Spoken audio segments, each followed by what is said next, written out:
എൻ്റെ പ്രിയ ദൈവമക്കളെ, ഇന്ന് നമുക്ക് തന്നെ തല്ലുന്നവർക്ക് തൻ്റെ മുതുകും പുറന്താടി വലിച്ചെടുക്കുന്നവർക്ക് തൻ്റെ കവിളും കാണിച്ചു കൊടുക്കുന്ന ഒരു ദാസനെ യെശയ്യാവിൻ്റെ പുസ്തകത്തിലൂടെ പരിചയപ്പെടാം.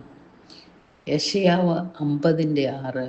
അടിക്കുന്നവർക്ക് ഞാൻ എൻ്റെ മുതുകും രോമം പറിക്കുന്നവർക്ക് എൻ്റെ കവിളും കാണിച്ചു കൊടുത്തു. എൻ്റെ മുഖം നിന്ദയ്ക്കും തുപ്പലിനും മറച്ചിട്ടുമില്ല. ഈ വാക്യം യെശയ്യാവിൻ്റെ പുസ്തകത്തിലെ 30-ാം ദാസൻ ഗാനത്തിൻ്റെ ഭാഗമാണ്. ഈ സേവക ഗാനങ്ങൾ ദൈവദാസൻ്റെ പങ്കും കഷ്ടപ്പാടും വിവരിക്കുന്നു. ഈ വാക്യം പ്രത്യേകമായ കഷ്ടപ്പാടുകളുടെ ഒരു ഉജ്ജ്വലമായ ചിത്രം ചിത്രീകരിക്കുന്നു.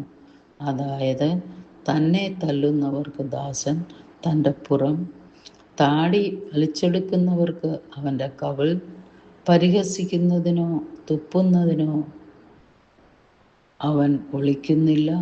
ഇത് വ്യക്തമായ ചിത്രീകരണമാണ്.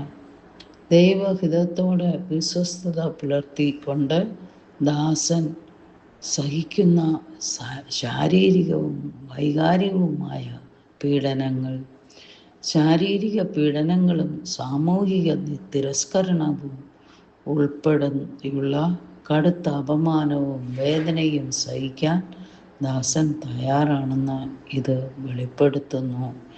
ഈ കഷ്ടപ്പാടുകൾ കേവലം മനുഷ്യൻ്റെ ക്രൂരതയുടെ ഫലമല്ല, മറിച്ച് ദൈവത്തിൻ്റെ മോചന പദ്ധതിയുടെ ഭാഗമാണ്.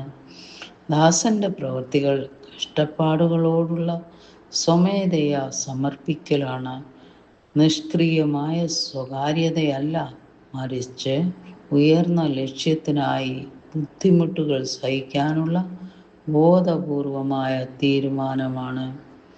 ദൈവത്തിൻ്റെ ദൗത്യം നിറവേറ്റുന്നതിലുള്ള ദൈവത്തിൻ്റെ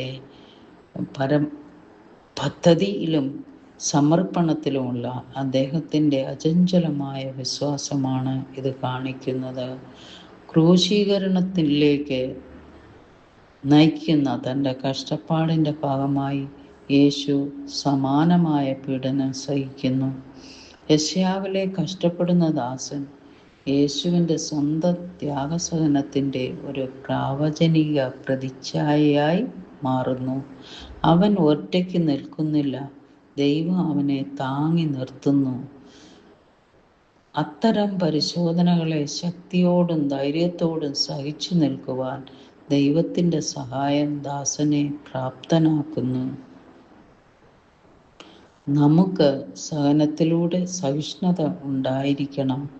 ദൈവത്തിൻ്റെ നീതിയിൽ വിശ്വസിക്കണം. ക്രിസ്തുവിൻ്റെ കഷ്ടപ്പാടുകൾ അനുകരിക്കണം.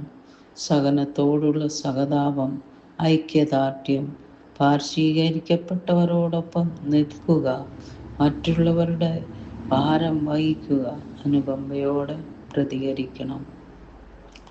സ്നേഹപിതാവേ, ദൈവത്തിൻ്റെ പരമമായ നീതിയിൽ വിശ്വാസത്തോടും അന്യായമായ യാതനകൾ സഹിക്കുന്നതിനും സമൂലമായ അനുസരണത്തിൻ്റെ ക്രിസ്തുവിൻ്റെ മാതൃക പിന്തുടരുന്നതിനും പ്രയാസങ്ങൾക്കിടയിലും ദൈവത്തിൻ്റെ ശക്തി കണ്ടെത്തുന്നതിനും ഞങ്ങളെ ശക്തിപ്പെടുത്തണമേ. യേശുവിൻ്റെ നാമത്തിൽ തന്നെ. ആമേൻ.